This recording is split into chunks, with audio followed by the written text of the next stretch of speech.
The Outsider by Howard Phillips Lovecraft. Unhappy is he to whom the memories of childhood bring only fear and sadness.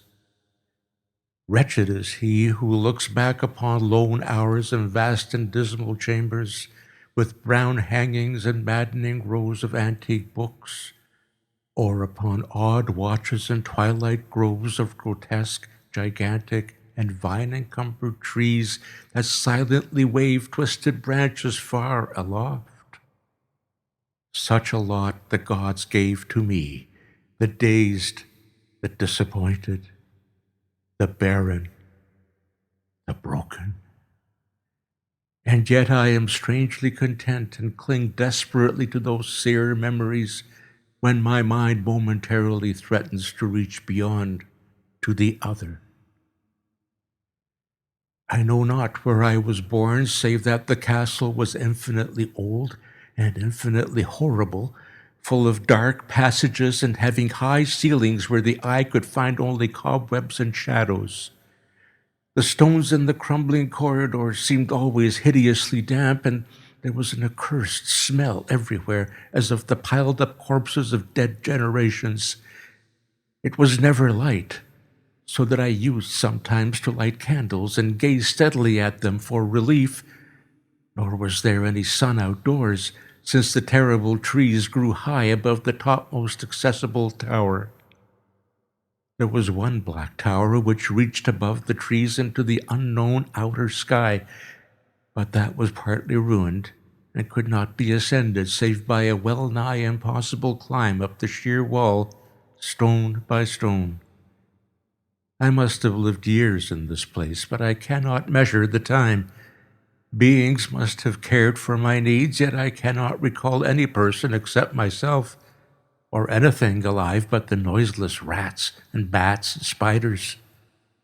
I think that whoever nursed me must have been shockingly aged, since my first conception of a living person was that of somebody mockingly like myself, yet distorted, shriveled, and decaying like the castle. To me there was nothing grotesque in the bones and skeletons that strewed some of the stone crypts deep down among the foundations. I fantastically associated these things with everyday events and thought them more natural than the colored pictures of living beings which I found in many of the moldy books. From such books I learned all that I know. No teacher urged or guided me, and I do not recall hearing any human voice in all those years, not even my own, for although I had read of speech, I had never thought to try to speak out loud. My aspect was a matter equally unthought of, for there were no mirrors in the castle, and I merely regarded myself by instinct as akin to the youthful figures I saw drawn and painted in the books.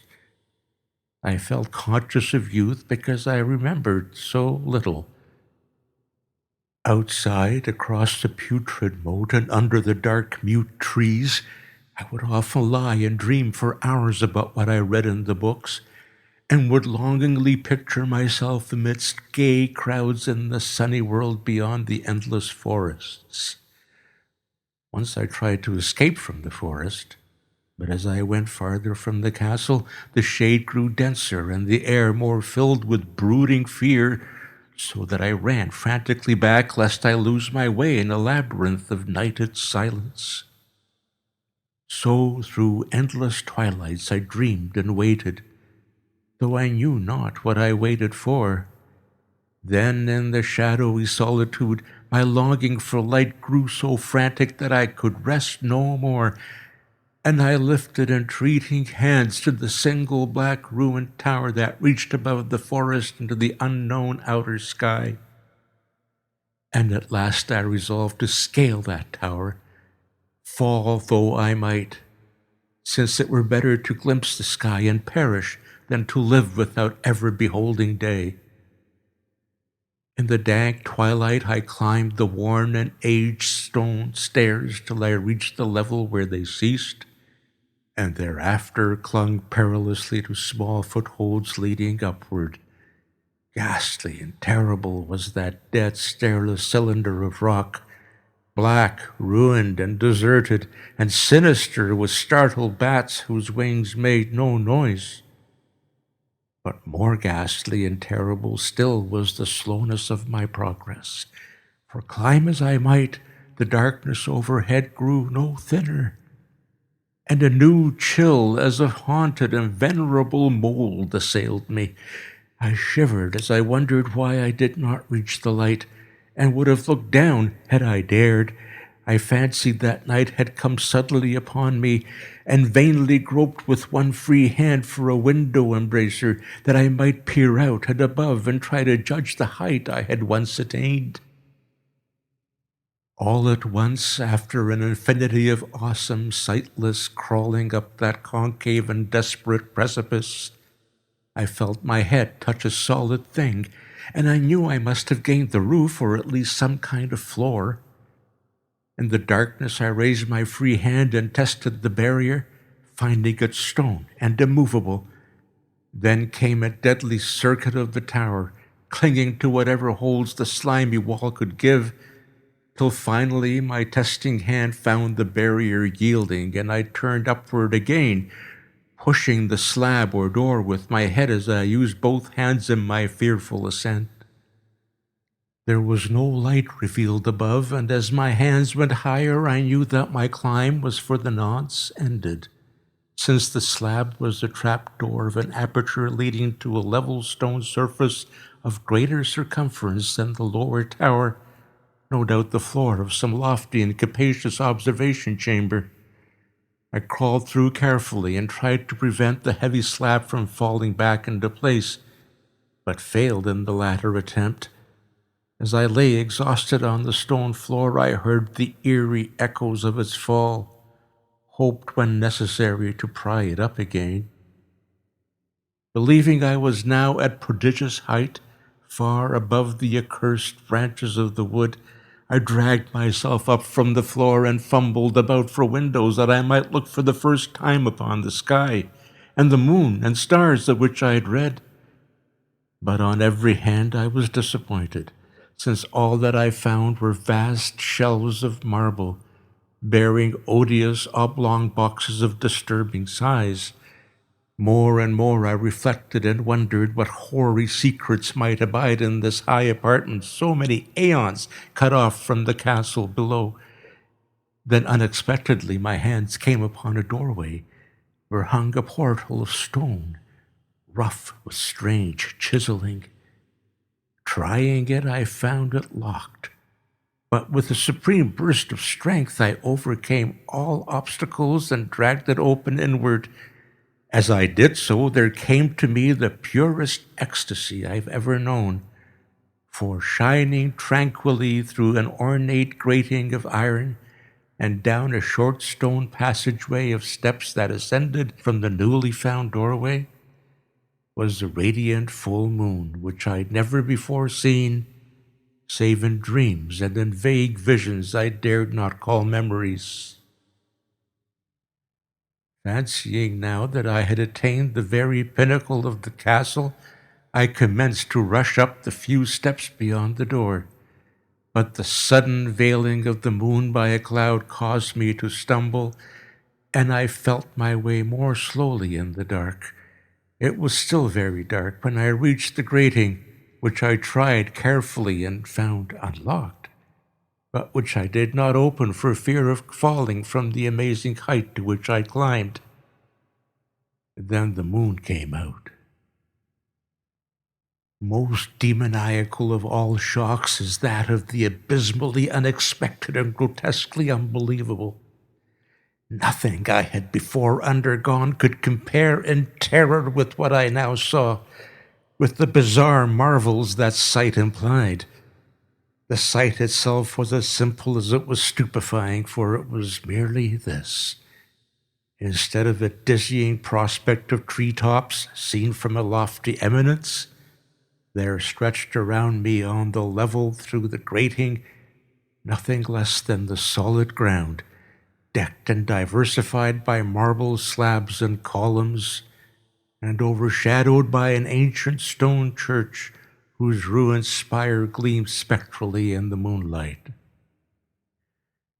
Half unconscious, I opened the grating and staggered out upon the white gravel path that stretched away in two directions. My mind, stunned and chaotic as it was, still held the frantic craving for light, and not even the fantastic wonder which had happened could stay my course. I neither knew nor cared whether my experience was insanity, dreaming, or magic, but was determined to gaze on brilliance and gaiety at any cost. I knew not who I was, or what my surroundings might be. Though as I continued to stumble along, I became conscious of a kind of fearsome latent memory that made my progress not wholly fortuitous. I passed under an arch out of that region of slabs and columns and wandered through the open country, sometimes following the visible road, but sometimes leaving it curiously to tread across meadows where only occasional ruins bespoke the ancient presence of a forgotten road. Once I swam across a swift river where crumbling, mossy masonry told of a bridge long vanished. Over 2 hours must have passed before I reached what seemed to be my goal, a venerable ivied castle in a thickly wooded park, maddeningly familiar, yet full of perplexing strangeness to me. I saw that the moat was filled in, and that some of the well-known towers were demolished, whilst new wings existed to confuse the beholder. But what I observed with chief interest and delight were the open windows, gorgeously ablaze with light and sending forth sound of the gayest revelry. Advancing to one of these, I looked in and saw an oddly dressed company indeed, making merry and speaking brightly to one another. I had never seemingly heard human speech before, and could guess only vaguely what was said. Some of the faces seemed to hold expressions that brought up incredibly remote recollections. Others were utterly alien. I now stepped through the low window into the brilliantly lighted room, stepping as I did so from my single bright moment of hope to my blackest convulsion of despair and realization. The nightmare was quick to come, for as I entered there occurred immediately one of the most terrifying demonstrations I had ever conceived. Scarcely had I crossed the sill when there descended upon the whole company a sudden and unheralded fear of hideous intensity, distorting every face and evoking the most horrible screams from nearly every throat. Flight was universal, and in the clamor and panic several fell in a swoon and were dragged away by their madly fleeing companions. Many covered their eyes with their hands and plunged blindly and awkwardly in their race to escape, overturning furniture and stumbling against the walls before they managed to reach one of the many doors. The cries were shocking, and as I stood in the brilliant apartment alone and dazed, listening to their vanishing echoes, I trembled at the thought of what might be lurking near me, unseen. At a casual inspection, the room seemed deserted, but when I moved towards one of the alcoves, I thought I detected a presence there, a hint of motion beyond the golden arched doorway leading to another and somewhat similar room. As I approached the arch, I began to perceive the presence more clearly, and then, with the first and last sound I ever uttered, a ghastly ululation that revolted me almost as poignantly as its noxious cause, I beheld in full, frightful vividness the inconceivable, indescribable, and unmentionable monstrosity which had by its simple appearance changed a merry company to a herd of delirious fugitives. I cannot even hint what it was like, for it was a compound of all that is unclean, uncanny, unwelcome, abnormal and detestable. It was the ghoulish shade of decay, antiquity, and dissolution, the putrid, dripping eidolon of unwholesome revelation, the awful burying of that which the merciful earth should always hide. God knows it was not of this world, or no longer of this world. Yet to my horror, I saw in its eaten away and bone-revealing outlines a leering, abhorrent travesty of the human shape, and in its moldy, disintegrating apparel, an unspeakable quality that chilled me even more. I was almost paralyzed, but not too much so to make a feeble effort towards flight, a backward stumble which failed to break the spell in which the nameless, voiceless monster held me. My eyes, bewitched by the glassy orbs which stared loathsomely into them, refused to close, though they were mercifully blurred and showed the terrible object but indistinctly after the first shock. I tried to raise my hand to shut out the sight, yet so stunned were my nerves that my arm could not fully obey my will. The attempt, however, was enough to disturb my balance, so that I had to stagger forward several steps to avoid falling. As I did so, I became suddenly and agonizingly aware of the nearness of the carrion thing whose hideous, hollow breathing I half fancied I could hear.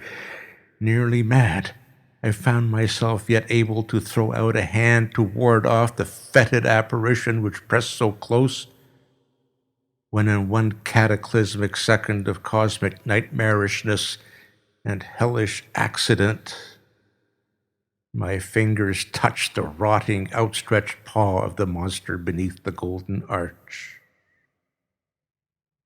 I did not shriek, but all the fiendish ghouls that ride the night wind shrieked for me, as in that same second there crashed down upon my mind a single fleeting avalanche of soul-annihilating memory.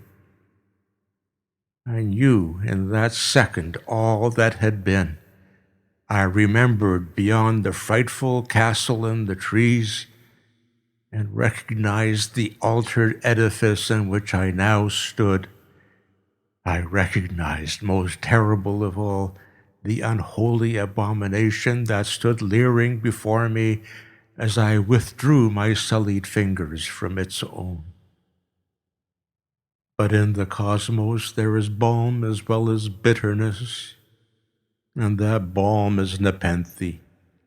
In the supreme horror of that second, I forgot what had horrified me, and the burst of black memory vanished in a chaos of echoing images. In a dream, I fled from that haunted and accursed pile, and ran swiftly and silently in the moonlight. When I returned to the churchyard place of marble and went down the steps, I found the stone trapdoor immovable, but I was not sorry, for I had hated the antique castle in the trees. Now I ride with the mocking and friendly ghouls on the night wind, and play by day amongst the catacombs of Nephrin-Ka, in the sealed and unknown valley of Hadoth by the Nile. I know that light is not for me, save that of the moon over the rock tombs of Neb, nor any gaiety save the unnamed feast of Nitocris beneath the Great Pyramid. Yet in my new wildness and freedom I almost welcome the bitterness of alienage. For although nepenthe has calmed me, I know always that I am an outsider, a stranger in this century and among those who are still men. This I have known ever since I stretched out my fingers to the abomination within that great gilded frame, stretched out my fingers and touched the cold and unyielding surface of polished glass.